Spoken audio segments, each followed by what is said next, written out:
అన్నీ మనం చెప్పుకోలేం కదా బ్రో! కొన్నుంటాయి.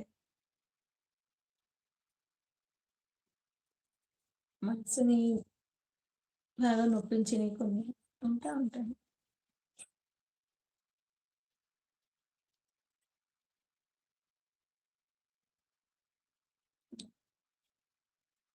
లైక్ మా నాన్నగారు ఉండుంటే సంక్రాంతికి ఎప్పుడొస్తున్నారు అనేసి ఇంకా రోజు ఫోన్‌లో మాట్లాడిన ప్రతిసారి మాకు అడుగుతూనే ఉంటారనమాట నాకు.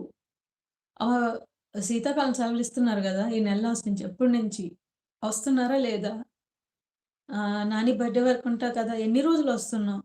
అయ్యో! రోజు అదే ఏంటి నాన్న నువ్వు ఇలా అడుగుతా ఉంటావనంటే, అహా! లేదమ్మా నువ్వెప్పుడొస్తున్నావని చెప్తే నేను, మా పాప అప్పుడొస్తుంది, మా పాప అప్పుడొస్తుందని నేను మా ఫ్రెండ్స్‌తోని ఎవరితో నన్ను అడిగిన వాళ్ళతో చెప్పుకుంటానమ్మా అని అనేవాళ్ళనమాట. బట్ ఇప్పుడు అడిగిన వాళ్ళు లేరని కాదు. లైక్ మా అన్నయ్య, మా అమ్మ వాళ్ళు అడుగుతారు గానీ, మా ఫాదర్ ఎక్కువగా అడిగేవాళ్ళు. అవన్నీ గుర్తొస్తుంటాయి. మా అబ్బాయి బర్త్‌డే ఉంది నెక్స్ట్ మంత్. ఎక్కడ చేద్దాం?